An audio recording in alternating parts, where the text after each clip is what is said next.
This is the Debunking Economics Podcast with Steve Keen and Phil Dobbie. The Archives. Episode 229. Transitioning an Economy. Well, the world economy has undergone massive transformation with COVID-19. There's going to be an even bigger upheaval as climate change takes hold. So how do we prepare for the economic changes that that's going to bring about? The way of coping with the virus emergency has been unprecedented levels of government intervention. Does that mean the only way to a greener economy is through public funding, or can the private sector carry the can? And who manages the transition process? That's today on the Debunking Economics Podcast with Professor Steve Keen. I'm Phil Dobbie. Welcome along.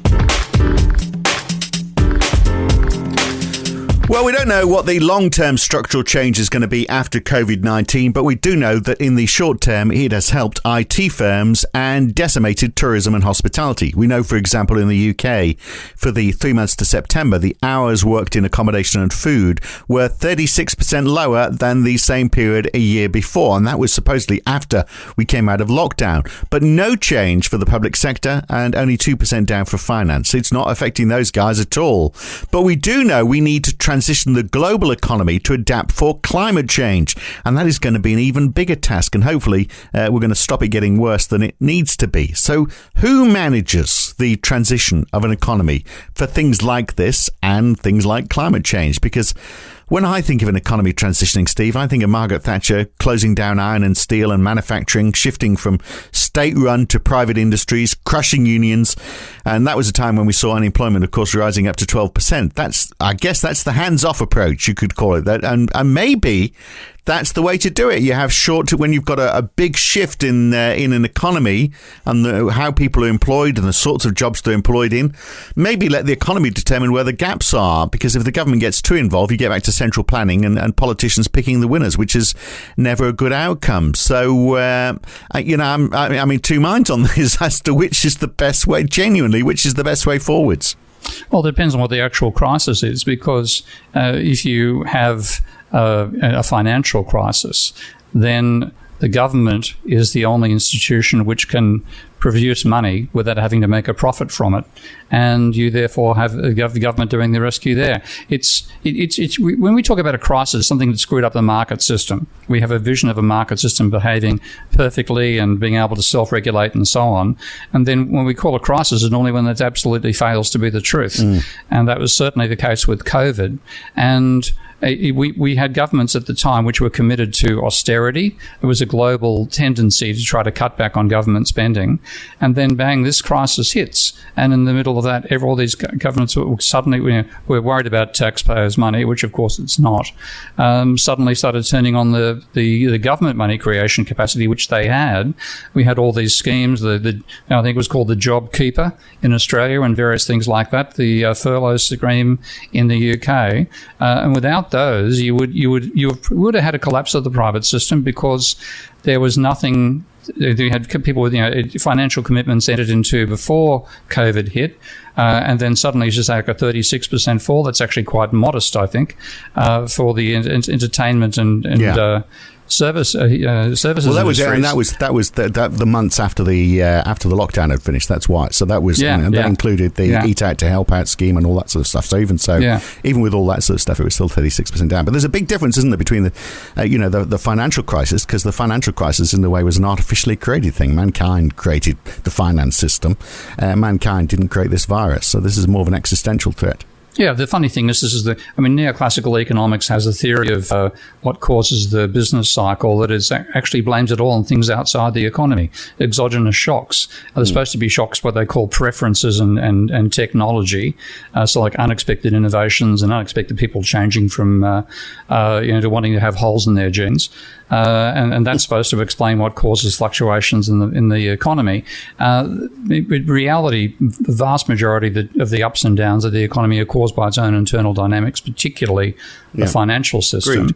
This time, it actually is something that's come from, in a sense, outside the economy, and you can blame that COVID occurred on the sheer scale of human pressure on the biosphere, which is certainly the economy's fault.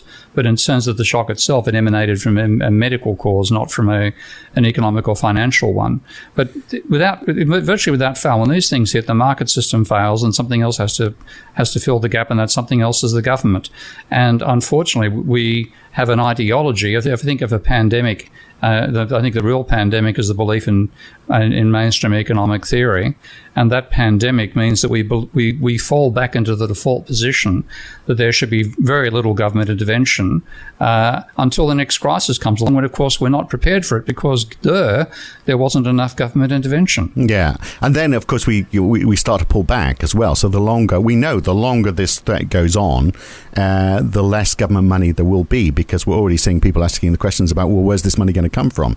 So Rishi Sunak, for example, tries to be a bit more cagey with money. Then we get a second wave and he goes, okay, we're going to start the furlough scheme again. But he was really trying to pull back because of that fear, because, money is limited and we've got to pay this back. And that was very much the philosophy, and very much the philosophy in mainstream society as well. How many times have you heard people saying, how are we going to pay for all of this? And it's a false fantasy. This is this is why the insights of modern monetary theory are so important, because the government's a money-producing system, and it produces money by running a deficit, and the deficit creates the reserves that are used to buy the bonds. It is not being... That lack of awareness is probably one of our major enemies, and again, that is something which has come out of mainstream economic thinking.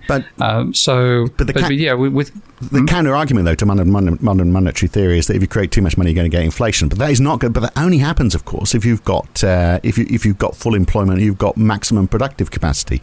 We're a long way off that, which we're nowhere near. Yeah. So that isn't an issue this time. And that's part of again, modern monetary theory accepts that. So we're imposing constraints that don't have to be imposed, and in fact make our response to things like this worse. And which is why I think I'd really prefer people to start thinking about COVID like I think about World War II. And that was something where the government ran deficits, in the American case of 30% of GDP, in the British case 40% of GDP, and the sky didn't fall in. In fact, the things falling out of the sky got to be less because there were British planes and American planes fighting off the German bombers. So it's our ideology that trips us up here. But in the transition itself, you have to have something which can take the place of the cash flows the market system normally provides. And that's what the furlough scheme and so on did. And then you take them away. If the crisis is still there, you fall back into the same trap once more. Yeah, and of course that GDP is being held by all that government spending as well. I mean, if you pulled out the government spending, your GDP would fall in a hole. Yeah. And it's... so I think we have an enormous problem in coping with this, because we've got an ideology that leads us to not be prepared for events like this, which nonetheless, despite not being prepared for them, we're also aware they're likely to happen. So the awareness that there was going to be a pandemic is something which was first made popular by, I think it's Laurie Garrett, with a book called The Coming Plague, written back in 1994-95. And we know that the American government, particularly with long-lived institutions like the Center for Disease Control, established pandemic management units, pandemic planning units, and you have to have that long-term perspective. But they, of course, fall prey to the whole focus upon austerity and short-term budgets. Yeah. And then when the crisis comes along, we're not prepared at all. The ironic thing is, I think there was a WHO study a couple of years ago saying the two most prepared countries in the world for a pandemic were the UK and America. Really? Really? And this certainly wasn't the case, was it? So that's been completely debunked. So on the medical research, I mean, the issue in the UK as well, similar story here. Basically the focus for medical research shifted from I think from about the 1980s or 90s to being research which could be commercialized. So there's not a great deal of commercial value in a pandemic, but for stuff that you can sell lots of drugs for over a long period of time, that can easily be commercialized. So that became the focus of public money, was acting as seed money for commercial enterprises, which didn't help at all. Yeah, and I hope one thing which gets learned by this crisis, and hopefully ingrained to some extent, because I think you need to be traumatized before humans learn in any sustainable way in terms of how they set up their social institutions, is that we have to have institutions which are there for crises that are not going to be profitable to address in the short term. And so, the companies like Pfizer is going to make a large amount of money out of this crisis, but it's only because they can sell the vaccines they're producing to governments, distribute them for free. If they're not distributed for free, we won't get rid of the virus. So it's one of these cases where you simply know there is no market solution. And we have to get past this real intellectual pandemic of believing that there's such a thing as a self-regulating, always viable, always vibrant market economy. There simply isn't. And yet Pfizer, are going to be producing it presumably under license. I mean, what about all those other companies that could be producing it if they gave away their IP? And are we? Is the economic system that we operate under going to control the distribution of a virus that could, that is going to help the global economy to get back to normal? Yeah, well, we can't let that happen. I mean, if the vaccine is charged for, then there are people who can't afford it. Period. And because people who can't afford it, there's a reservoir for the virus, which will come out again. And again, we're going to face the same thing multiple times in the coming decades, because the pressure we're putting on the biosphere is so great that we're butting up against all sorts of other animals which can have other pathogens, and we're saying, hey, why don't you move across to our species? There's many more of us, and we reproduce much more rapidly. All the other ones are declining. Why not come and invade us? It's virtually an invitation. Did it surprise you that we were so badly prepared for this? Not just in terms of the medical response, but the economic response? Because we knew at some point something like this was going to happen, and yet, all the plans that were put into place were pretty much off the hoof. There was no sort of like, here's the oven-baked solution that Rishi Sunak can press the go button on. And yet we knew at some point something like this was going to happen. Well, that's why you have to have long-lived institutions that maintain this knowledge despite the short-term perspective of our political and economic system. And we don't have that. We have things like the Centre for Disease Control, but of course their budget in turn is determined by short-term politicians. And in 2018, I believe it was, Trump shut down or drastically cut the funding for the pandemic unit. And his argument was we can always rehire those people later. I'm sorry, later doesn't work when you have a virus which will double its number of cases every 2 or 3 days. And that is, we have a linear way of thinking in an exponential world. So are countries like China and other countries in Asia, have they handled this better? I mean, obviously they had the experience of SARS, but are they also able to apply more of an authoritarian approach? So we saw, a TV documentary early on in this pandemic where we saw front doors being welded shut in apartment blocks in China because there were too many infected people in there that they didn't want to get out. So the sort of stuff, whether that's true or not, the sort of stuff we certainly wouldn't get away with in the West. So is that part of it? Because obviously that is a problem, isn't it? If the only way for us to cope with this sort of thing is a more authoritarian regime, people in the West are just not going to buy it. Yeah, and I think that's what you're seeing with the chaos in America, because the ideology of freedom, or as I prefer to pronounce it, freedom, is so ingrained that people think any restriction on their behaviour is an assault on civil liberties, such as, for example, being told you've got to drive on the left-hand side of the road, or the right, depending on the country you're in. You decide, that's a contradiction on my freedom. Bang. So we have this schizophrenia. We know there are rules. We know there are regulations. If we breach them in some parts of our lives, we cause absolute chaos, and I don't think you're ever going to see anybody getting a defence or a head-on collision of saying that it was restricting my civil liberties to keep me on one side of the road. But that thinking got in the way of the American response to coronavirus, whereas because there is a legacy from what Marx called the Asiatic mode of production, which was dominated because monsoons and heavy rainfalls that rule over in Asia, you have to have irrigation systems, otherwise the water gets lost. Or causes great disruption. So you had a very strong central state, and that goes right back to the feudal days. It persists through to today. That didn't apply, obviously, in the UK. You just wait for the water, let enough drizzle down to wet your plants sufficiently. But the legacy of the Asiatic mode of production and the irrigation economies means that they are more inclined to follow central instructions because they have worked in the past and they will work in the future, and they worked extremely well with this virus.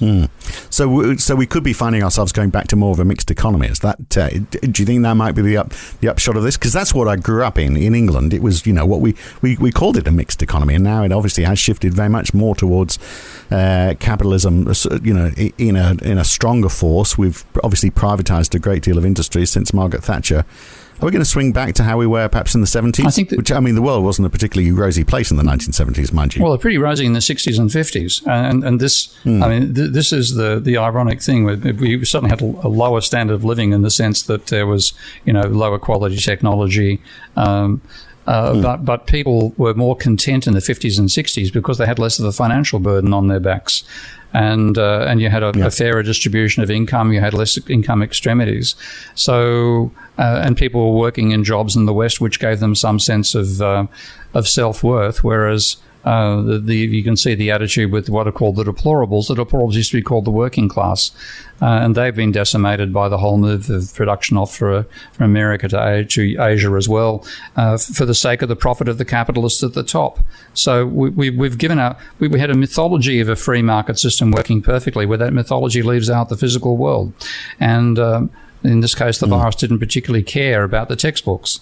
So we do need to get the stage where we have a mentality that says there's a role for a central authority as well as a role for a market economy. And in that sense, the China may be too far from most people's tastes on the government side of enforcement, but in general, the attitude across Asia accepts a larger state, and therefore, when the state says you must wear a mask when you catch public transport, people wear masks.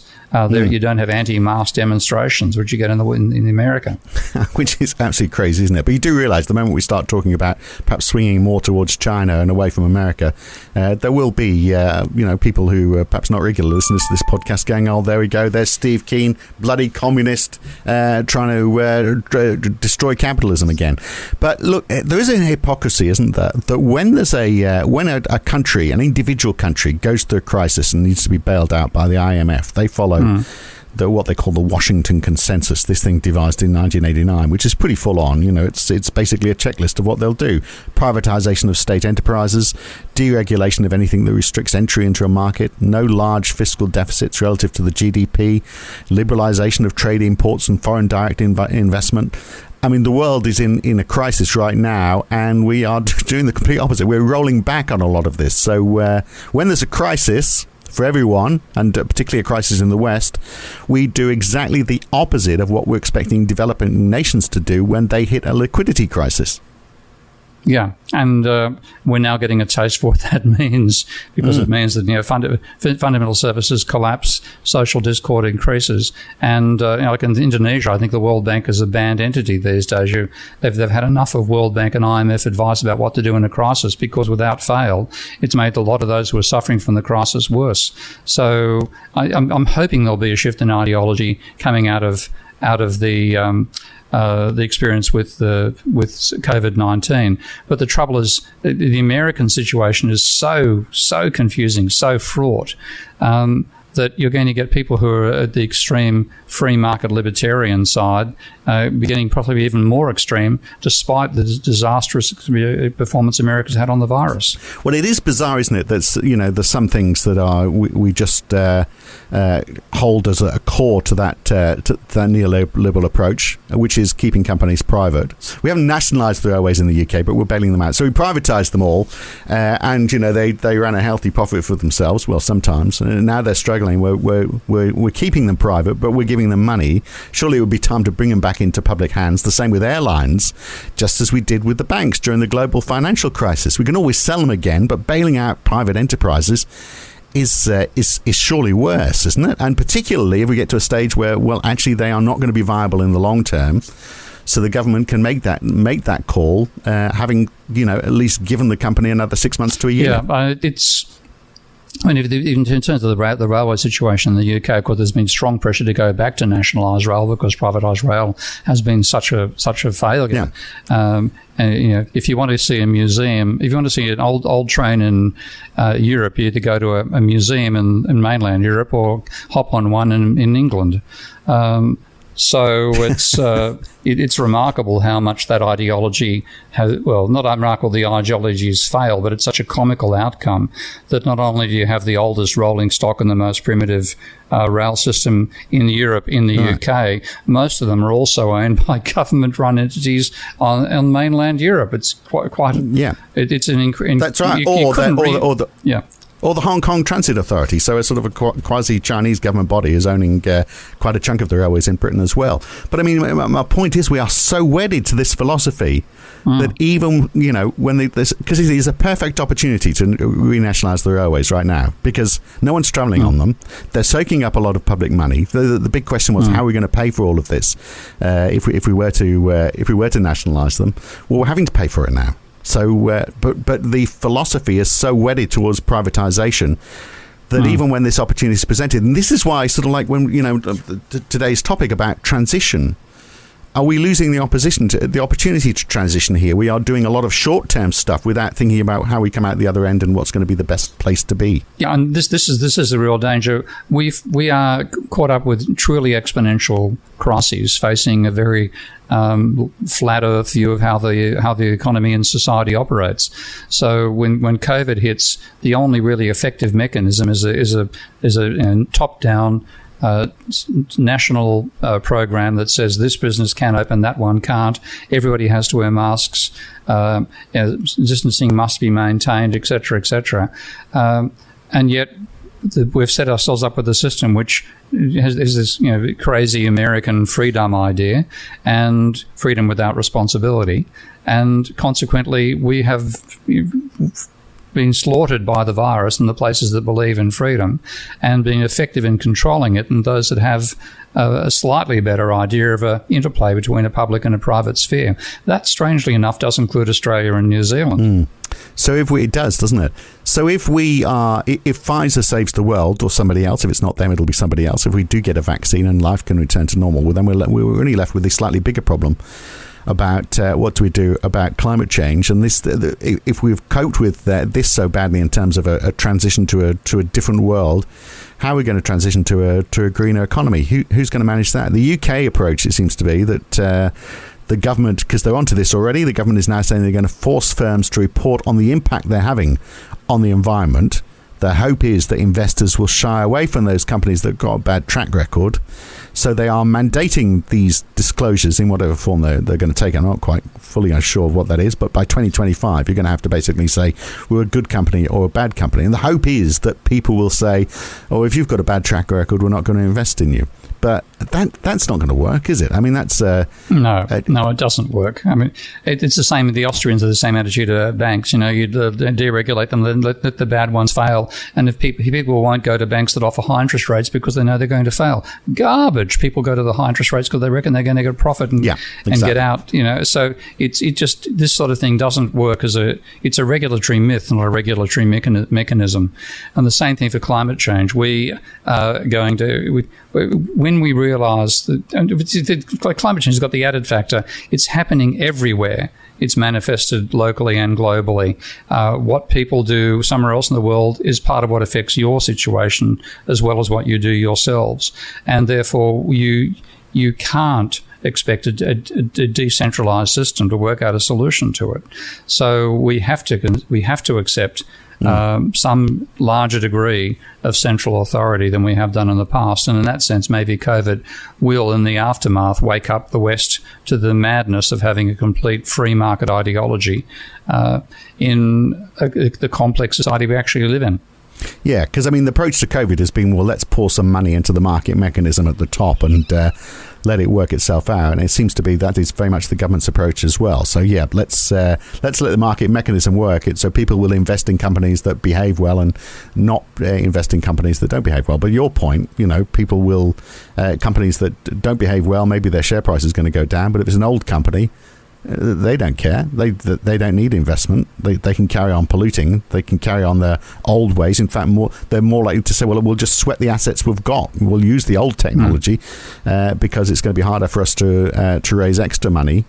And what do you do with those companies? You can either tax them or somehow get them to reset their business. I don't know. Do we say, well, okay, you've got to sell off all your assets, restart your investment program, and maybe then if you have to repurchase those assets, then maybe if you're seen as a risk and a huge liability, you're going to find it harder to raise cash. But if you don't do that, then they're just going to carry on with their old stuff, and that's the exact opposite of what we want them to do. Yeah, I mean, my fears about climate change hitting us is we're going to have a drastic drop in consumption, and that is in that sense, COVID has given us a taste of that. We've had this dramatic fall in people's capacity to go and consume the normal stuff they do, the media, the entertainment, restaurants, any form of face-to-face interactions plunged, and we've had to make up the difference with government spending, which we've done sporadically and unsuccessful, not just successfully, but insufficiently, and it is something which I hope, and looking back, we'll say, well, we should have been more prepared. We should have been ready for more government spending. We should have had capacity to produce, particularly, there's not only going to be a respiratory illness that travels this broadly, the industrial goods that are necessary for respiratory illnesses, rather than outsourcing them to China, which is what was mainly done. Hope it's a chance that we could learn from that trauma before we face the next trauma of climate change. Yeah, and on that, as you say, it's the question of growth, isn't it? Because the question is, do we want green growth or do we want degrowth? And if it's the latter, then that's a big learning curve for the population, and that's where we start getting accused of being communists again. So that's why everyone goes to green growth. Well, what can we do to for the economy to carry on the way it is, but doing it in a greener way? So, for example, the Climate Financial Risk Forum in the UK published a guide this year. It's been touted this week, in fact, by the governor of the Bank of England. They believe, it is back to this thing that companies are taking risk by ignoring climate change, and the risks are tightening energy standards. Your company could be, it could impact the value of loans to companies and properties that don't adhere to these standards, so you might find it harder to get a loan if you don't play ball. Changes in the values of goods, so if you don't make electric cars, the cars you do make might be worthless. Stranded assets, so will some of your assets become worthless or insurable because they don't meet environmental standards as they come online? So you're going to have to change your method of production in a big way. And litigation, well, that might be the thing that changes it all. If you fail to mitigate the impacts of climate change, will your shareholders sue you? Maybe some of those will have a small effect, but I mean, they are pretty piecemeal, aren't they? They're very piecemeal. And I think all of them are assuming we're starting from a comfortable position. And we're not. I mean, this is, the virus teaches that you don't start from a comfortable position when you have an exponential process that's gone badly wrong. You have to attack it in a similarly exponential way. And that when it looks at the successful shutdowns in Asia, everything which was properly regarded as non-essential was shut down. You couldn't, forget restaurants, they were shut down. Forget transportation systems, they were shut down. And all that was left was you allowed essential commodities to be produced, and that really comes down to food, water, sanitation, and health services. And but all those cafe owners, how did they survive? Well, that's the thing. They probably, without cash flows, they would have gone bankrupt. And that's one reason I said we've got to have effectively a coronavirus jubilee. The state has to provide money to enable people to pay their commitments, whether they, without regard to whether it's profitable or not. Because at the moment, if you can't get a cash flow in through the front door, you are going to fail. And then, of course, your failure will cascade through the economy. Your failure will mean your landlord can't pay his mortgages, which means the bank can't it goes insolvent, Yeah. et cetera. So you have to recognise that when the whole network is shocked by something like COVID, the only thing which can keep it going is the government with the capacity to create money and enable those cash flows to be commitments to be met, despite the absence of So you give sales. money to everybody then, or do you just say, well, okay, we're going to pay if you've got outstanding bills for rent and things like that, you pick a few factors and say we're going to pay that, or do you put money into everyone's bank account? If you put money into everyone's bank account, then there's going to be a whole lot of people who are saying, well, I've still got a job, but it's a nurse on the front line. I'm not too happy about it, so I'm just going to take the cash. Thanks so much. I'm not quite sure how you manage that balance. Well, not easy, but I think you rely upon people's dedication. The whole thing about nurses not turning up for work, I'm sorry, they've continued doing it. They're driven by a sense of commitment rather than by a sense of cash. That's Donald Trump thinking, he's the last person you'd find inside hospital, except as a patient. I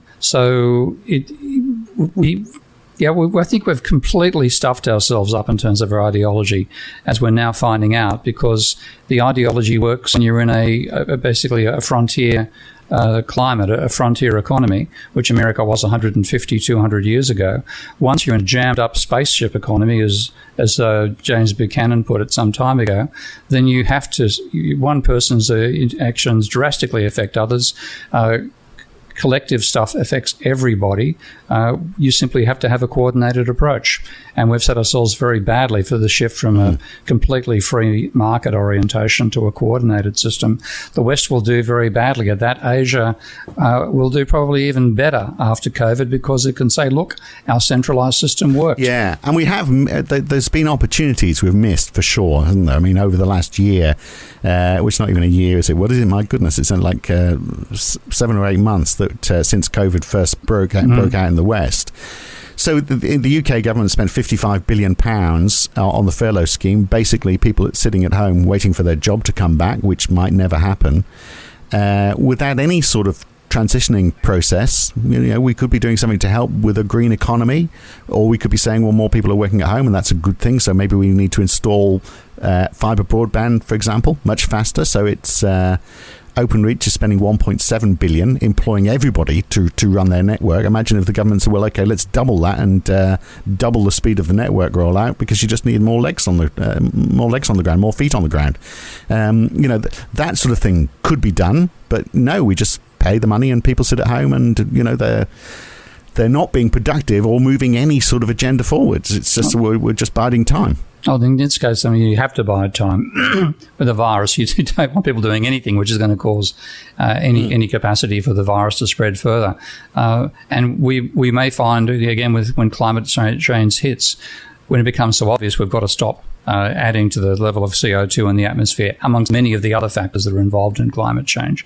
Then we're going to want people not to work, not to move, not to travel, but we still want them to stay alive. So we've got to provide cash flows for everybody, and that can't be done on a for-profit basis. It has to be the government doing it. And they have to have a plan. And the problem is everyone has to agree with that plan. So China is, transitioning actually the other way, aren't they? From centralized control to more of a market orientation. I must admit, they're not doing it terribly fast, and they're going to keep that centralized control to the point that nobody really can talk against the roadmap that the government's had, or they'll get silenced. We don't do that in the West, so we've got a lot of climate change deniers. So how do you transition to a greener future without a plan that everyone agrees to? That's our biggest stumbling block, isn't it? And I think that's why I say we only learn after a crisis. We're not going to be prepared for climate. We are not prepared for climate change. We actually had effectively 50 years advance warning with the limits to growth studies and the discovery of. The proof of the rising levels of carbon dioxide back then, with the Keeling curve and so on. We're aware of all this stuff, and we've actively suppressed it.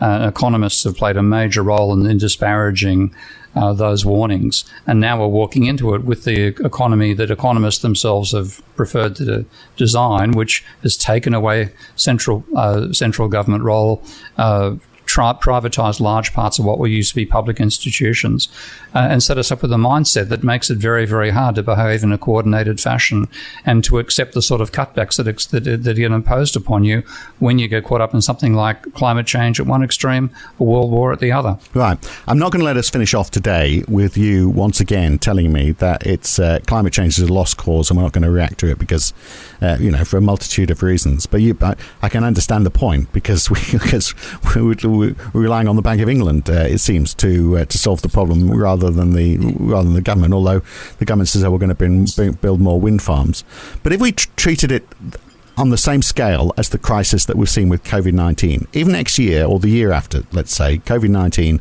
somehow has vanished from our lives, but we said we're going to spend the same magnitude of government money in that year to tackle climate change, and that is done globally, that would have a big impact, wouldn't it? Yeah, I mean, and that's why I think it potentially could be a training ground for what we need to do for climate change. But again, you have to accept the implications of not doing it, and we've already seen that with the capacity to deny the consequences of letting a virus rip are bad enough. With climate change, it's even worse in terms of people's denial that there's any problem.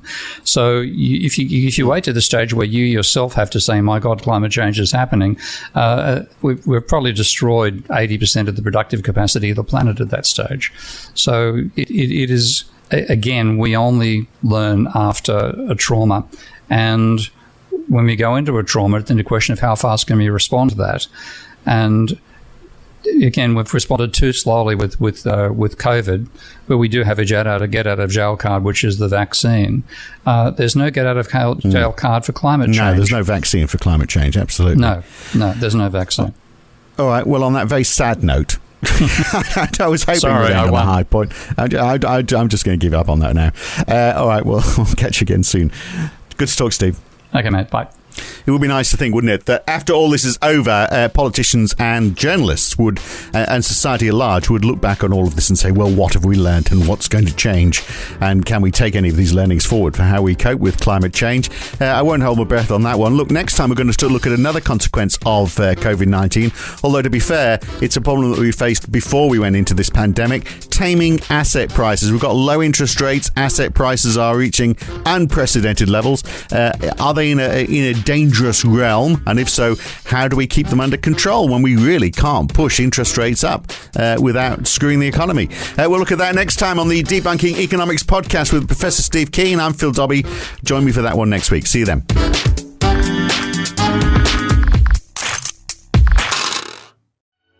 If you've enjoyed this podcast, then please share it with your friends, like it on YouTube, and subscribe to this channel.